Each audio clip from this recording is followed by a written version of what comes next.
So hello guys, আজকে গেছিলাম বেহালা অঞ্চলের এমন একটা দোকানে যেখানে মাত্র 10 টাকা থেকে 100 টাকার মধ্যে আপনি পাবেন সব ধরনের খাওয়া দাওয়ার। আর এই দোকানের দাম, কোয়ালিটি এবং কোয়ান্টিটি জানার জন্য পৌঁছে গেছি বেহালার অজয়স কিচেন টপাটপ মুখে চপ।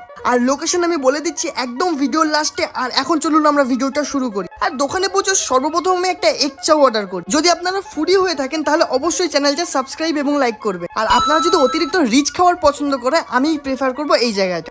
সত্যি বলতে চাউমিনটা খেতে আমার একটু ডিফারেন্ট লেগেছিল, যেহেতু আমি একটু কম তেল খাই এই জন্য। আর যারা একটু রিচ খাওয়ার পছন্দ করে তারা অবশ্যই এই জায়গাটা যেতে পারে। আর বাকি টেস্ট, কোয়ালিটি এবং কোয়ান্টিটি আমার কাছে খুবই ভালো লেগেছে। আর এদের বিজনেস পলিসিটা খুবই ভালো। 50 টাকায় হাফ এবং 7 টাকায় এক প্লেট চাউমিন। আর এক চাউমিন 7 টাকায় হাফ এবং 70 টাকায় এক প্লেট। আর তারপরেই আমি নিয়ে নিই ফিশ ফিঙ্গার, যেটা সত্যি বলতে একটু ঠিক ছিল।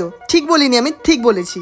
আলটিমেটলি ফিশ ফ্রাইটা সত্যি খুবই ভালো ছিল। আর যারা একটু বাইরের খাবার খেতে বেশি পছন্দ করে তারা এটা দেখেই বুঝতে পারবে এর কোয়ালিটিটা কতটা ভালো। আর এই ফিশ ফ্রাইয়ের দাম নিয়েছিল আমার কাছে 70 টাকা, আর যেটা আমার মনে হয় সব দোকানের থেকে একটু কম কোয়ালিটি এবং কোয়ান্টিটি ওয়াইজ বলছি। আর আমার কাছে ফিশ ফিঙ্গার এবং এগ চাও এক প্লেট এই পুরোটার দাম ছিল 120 টাকা। আর এই রইলো আপনাদের জন্য মেনু কার্ড। আর একবার আমি লোকেশনটা আপনাদের বলে দিই, বেহালা অঞ্চলের এপিজে আব্দুল কালাম পার্কের একদম পাশে। আমি ক্রিস, এবং আপনারা যদি ফলো করেন আমাকে তাহলে হয়তো 2 ঘন্টার মধ্যে আপনি সব থেকে বেশি ভালো খাবার খেতে চলেছেন। সো আজকের ব্লগটা এতটুকু, আবার দেখা হচ্ছে নতুন কোনো ব্লগে। ততক্ষণ পর্যন্ত